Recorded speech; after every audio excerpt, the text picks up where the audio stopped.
August 2003. Ford's Proving Ground in Ontario, Canada. A red pickup truck sits alone on a mile-long straightaway. This isn't some backyard drag strip. This is where Guinness World Records officials are standing with radar guns and stopwatches, waiting to witness something that should be physically impossible. The driver, a Ford engineer, floors it. The Eaton Supercharger screams under full boost. 4,700 pounds of American steel launches forward, rear tires clawing for grip against hot pavement. The truck crosses the timing lights. Officials check their instruments, then check them again. 147.714 miles per hour, certified. The Guinness Book of World Records officially declares this work truck, this pickup designed to haul lumber, the fastest production pickup on Earth. But here's the twist that Ford's marketing department really didn't want you to know. This same engine had a dirty little habit of ejecting its spark plugs out of the cylinder head like bullets from a gun. 147 miles per hour, in a pickup truck, from a factory, for under $35,000. Let me say that again, because your brain probably rejected it the first time. A vehicle designed to haul plywood and pull boat trailers just set a world record for speed. Not in some modified hot rod class.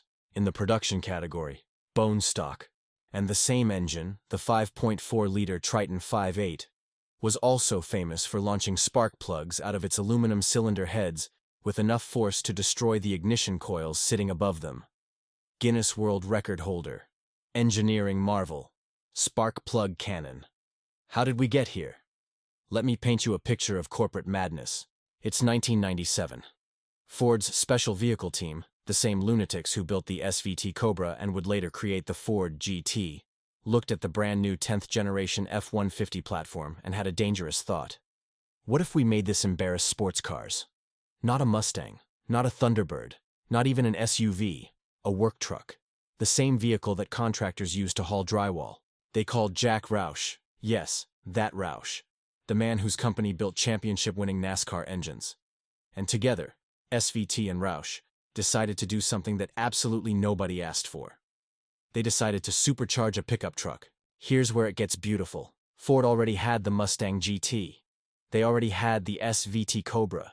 They had sports cars specifically designed for speed. But somewhere in Dearborn, probably after a 3-martini lunch, a group of engineers convinced their bosses to approve a supercharged pickup. The pitch must have been legendary. Sir, we want to take the F-150, lower it, stuff a supercharged V8 under the hood, give it brakes from the Super Duty, and make it faster than our own Mustang. And someone at Ford, somehow, looked at that proposal and said, yes. The nerve, the audacity, the complete disregard for common sense. Ford's special vehicle team handled the chassis tuning and integration. ROUSH designed the powertrain modifications. These were people who built race cars for a living. Trans Am champions, NASCAR engine builders, and Ford gave them a pickup truck as a canvas. The result? Forged crankshaft, forged pistons with lower compression to handle boost. But then, the accountants stepped in and gave it powdered metal connecting rods, the infamous weak link that would haunt Lightning owners for decades. Still, with an Eaton Gen 4 supercharger pumping 8 pounds of boost into aluminum cylinder heads, they didn't just modify an engine. They built a weapon and installed it in a vehicle whose primary competition was the Chevy Silverado. The Ford F-150 SVT Lightning was born, and common sense was officially dead. The heart of the Lightning was Ford's 5.4-liter Triton V8, but this was no ordinary Triton. Stock F-150 engine? Cast internals. 260 horsepower on a good day. Lightning engine? A massive cast iron block, because aluminum couldn't handle the stress. Forged bottom end, mostly. Aluminum heads. And sitting on top like a crown of insanity. An Eaton Gen 4 M112 supercharger screaming under boost. Roots type, the kind that makes that iconic whine. 1999 models made 360 horsepower and 440 pound-feet of torque. But Ford, being Ford, wasn't satisfied. In 2001, Ford decided the Lightning wasn't fast enough. Bigger mass airflow sensor, 90 millimeters instead of 80. Redesigned intake manifold, more efficient liquid-to-air intercooler, shorter rear axle gears, 3.73 to 1 instead of 3.55. The result? 380 horsepower, 450 pound-feet of torque. For context, the Mustang GT of the same year made 260 horsepower. The Lightning had 120 more horses, in a vehicle that weighed 1,300 pounds more. A pickup truck, from the factory, with more power than Ford's own pony car. Someone in the Mustang department must have been livid. Now, here's where Ford showed actual engineering brilliance. They knew that 450 pound-feet of torque would absolutely destroy a normal F-150 transmission. The gears would shatter. The clutch packs would vaporize. So what did they do? They stole the transmission from the F-250 Super Duty. The Ford 4R100, a 4-speed automatic originally designed for the 7.3-liter Power-Stroke diesel. This transmission was rated for 1,000 pound-feet of torque. The Lightning only made 450. This transmission was basically loafing, running at less than half its rated capacity. But here's the catch. It was automatic only. No manual option was ever offered. If you wanted to row your own gears in your supercharged pickup, too bad. A pickup truck with 380 horsepower is useless if it handles like a covered wagon on the Oregon Trail. So SVT lowered it, dramatically. Approximately 1 inch in the front, 2 inches in the rear, massive sway bars, 31 millimeters up front, 23 in the rear. The rear axle was a 9.75-inch limited slip differential with a 3.73 ratio. In 2001, they switched from Monroe shocks to Bilstein monotubes. They even moved the right rear shock forward of the axle to reduce wheel hop during hard launches. This wasn't a truck that happened to be fast. This was a drag strip weapon that happened to have a bed. 380 horsepower, 450 pound-feet, 9.75-inch limited slip differential. Bilstein monotube shocks. In a pickup truck, from the factory, for under $35,000. Sometimes Detroit gets it right, and then gets it so right that physics itself files a formal complaint. Ford gave the Lightning bigger brakes than a standard F-150, heavy-duty hardware derived from the Super Duty parts bin. 12.1-inch ventilated discs up front with twin-piston calipers. 13.1-inch solid discs in the rear. Even the master cylinder was borrowed from the bigger truck. 4-wheel ABS was standard. 60 to 0 in around 120 feet, competitive with sports cars of that era. A pickup truck that could stop as well as it could go. Revolutionary concept for 1999. And then there were the tires. Goodyear didn't just supply tires for the Lightning. They developed an entirely new tire specifically for this truck. The Eagle F1 GS Custom Compound. Unidirectional tread pattern. 295/45 ZR18, mounted on 18-inch aluminum wheels that Ford designed in-house. These weren't truck tires. These were supercar tires, in a size virtually unheard of on a pickup truck before the Lightning created the demand. The Lightning pulled 0.81 G on the skid pad. For a pickup truck weighing nearly 4,700 pounds, that was borderline witchcraft. Let's talk about what this meant at the drag strip, because that's where Lightnings lived. 1999, Lightning, with 360 horsepower, hit 60 miles per hour in 5.8 seconds. Quarter mile in 14.1 at 97 miles per hour.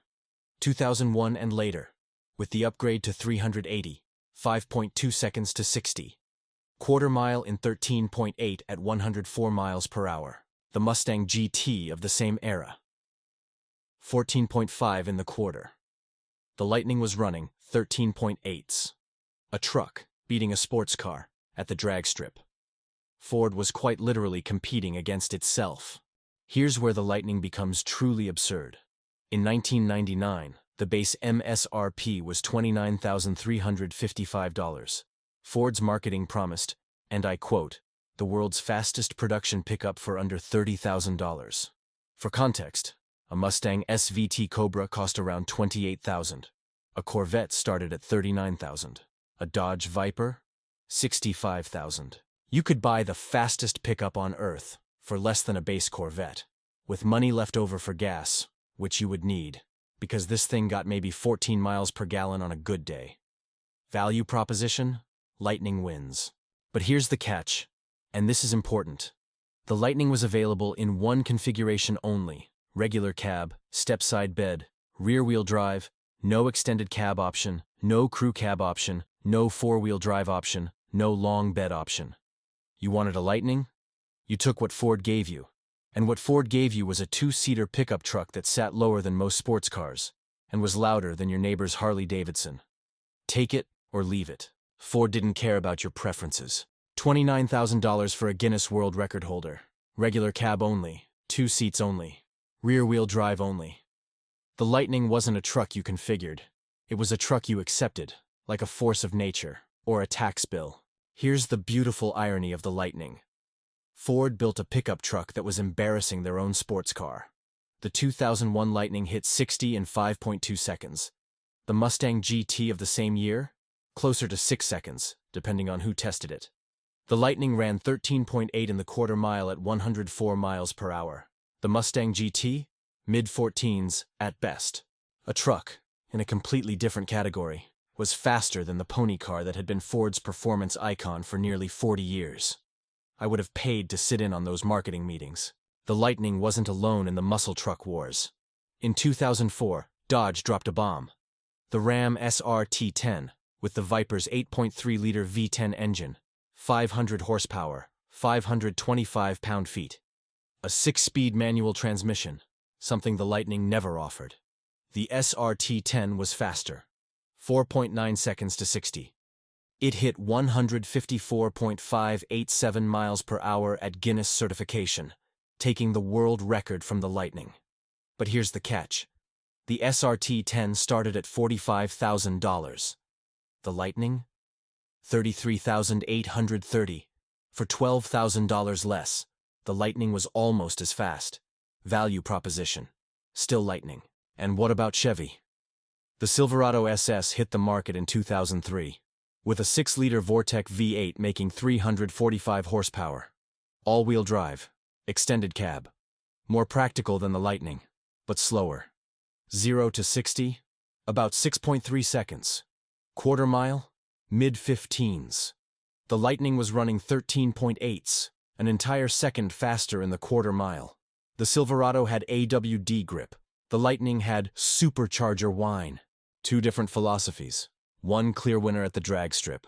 The Lightning got its Hollywood moment in 2001, when a red 2000 model appeared in the original Fast and Furious movie. Brian O'Connor, played by Paul Walker, drove a Lightning in several scenes. It wasn't the hero car, that was the orange Supra. But the Lightning represented something real. A factory-built muscle truck that regular people could actually afford. In a movie full of fantasy builds, the Lightning was the attainable one. Ironic, since it was also the one that could actually win at the drag strip. Ford built the second-generation Lightning for 6 model years, 1999 through 2004. Total production across all years? 28,124 units. That's not a lot. For context, Ford sold over 900,000 regular F-150s in a single year. The Lightning was a rounding error in Ford's production numbers, less than 3% of F-150 production. That scarcity matters today, because it's one of the reasons these trucks have appreciated instead of depreciated. 28,000 trucks. 6 years. 3 colors for most of the run. Bright red, black, Oxford white. True blue?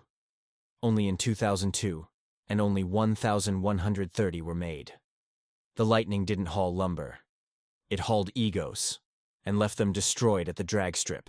Now, let's talk about the elephant in the engine bay. The issue that Ford would really prefer you forgot about. The 5.4-liter Triton V8, the same engine that powered the Lightning, had a design flaw that affected thousands of vehicles.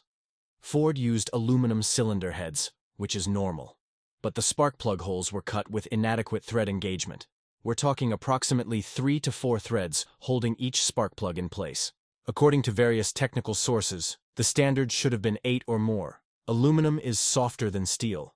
Fewer threads mean less clamping force. This was a problem common to all 2-valve Triton engines, F-150s, Expeditions, Crown Victorias, but having it happen in a supercharged performance truck? That's not just embarrassing. That's a PR nightmare. Here's what would happen. The combustion pressure would build. the inadequate threads would strip, and the spark plug would be ejected from the cylinder head, launching out of the engine like a missile. When a spark plug blows out, it usually takes the ignition coil sitting above it as well. Suddenly you're down a cylinder. The engine is misfiring. You're stranded on the side of the road, watching your $600 repair estimate climb toward $2,000. Ask me how I know. Actually, ask any Lightning owner how they know. Ford eventually issued Technical Service Bulletin 07-21-2, acknowledging the issue. The recommended fix? Time cert or similar thread repair inserts, essentially rethreading the spark plug holes with steel inserts that provide proper thread engagement. Some dealers quoted thousands for the repair. Third-party mechanics could do it for a few hundred, but only if they knew about the time cert procedure. Many Lightning owners learned about this issue the hard way, when a spark plug launched itself across their engine bay at highway speed. In 2003, Ford finally addressed the issue. The cylinder heads were redesigned with deeper spark plug holes and more thread engagement, approximately 8 threads instead of 3 or 4. The 2003 and 2004 Lightnings are significantly less prone to this problem, though it can still happen if the plugs are over-torqued or improperly installed. For buyers today, the 2003 and later models command a premium, partly because of the improved heads. The earlier trucks, they're cheaper, but you're gambling with those spark plugs. The spark plug issue haunted the 5.4 Triton for years, across multiple vehicle lines. It became one of those things that every Ford owner eventually heard about. Oh, you have a 5.4? Watch those spark plugs. But here's the irony. The Lightning, despite this flaw, was still considered one of the most reliable performance trucks of its era. The 4R100 transmission was bulletproof. The rear end was overbuilt. The suspension could handle abuse. It was just those damn spark plugs, hiding in aluminum heads, waiting to betray you at the worst possible moment. 147 miles per hour, certified by Guinness. But 3 threads holding each spark plug in place. Only in Detroit can you build the fastest pickup on Earth, and forget to properly engineer the spark plug holes. That's not incompetence. That's overconfidence meeting aluminum metallurgy. Behind every great car, there's usually an engineer who refused to follow the rules. For the Lightning, that was Eric Zinkowski and the SVT team. These weren't people trying to build a sensible truck.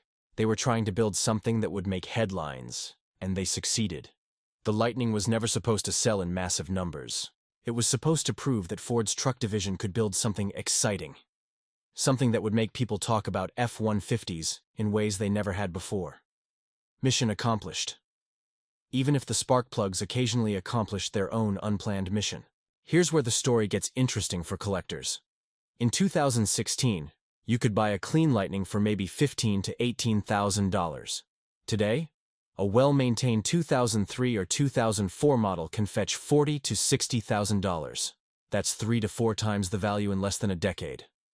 The Lightning appreciated faster than most actual sports cars of the same era. Why? Scarcity plus nostalgia, plus the fact that Ford hasn't built anything quite like it since. The Lightning appreciated because it represents something that no longer exists.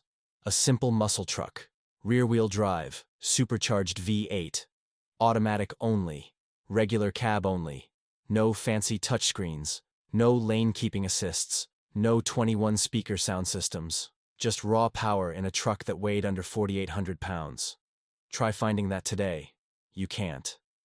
The modern F-150 starts at 5,000 pounds, and the performance version costs over $90,000. The Raptor R makes 700 horsepower, but it's designed for desert racing, not drag strips.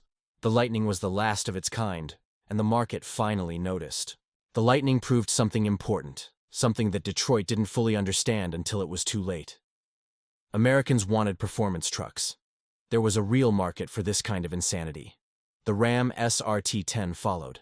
The Silverado SS evolved. Eventually, the Ford Raptor and Ram TRX would take performance trucks in a completely different direction, off-road instead of straight-line speed. But the Lightning was first, at least in the modern supercharged era. It created a category that didn't really exist before. Ford showed the world that a work truck could be a performance icon. 20-plus years later, the Lightning community is still thriving. Forums like SVT Performance and Lightning Rodder are active. Owners share parts, tips, modifications, and yes, time-cert installation advice. The aftermarket is ridiculous. Bigger supercharger pulleys for more boost, ported blowers, built transmissions. Some owners are pushing 700, 800 horsepower, but they have to upgrade the internals first, because those factory powdered metal connecting rods will snap and punch a hole right through that iron block if you get too greedy with the boost. The engine was overbuilt from the factory, mostly. Well, the crankshaft was overbuilt. The spark plug threads and the connecting rods, not so much. 28,000 Lightnings, 20+ years old, still being modified, still being raced, still being argued about on internet forums. Some trucks carry loads. The Lightning carried a legacy.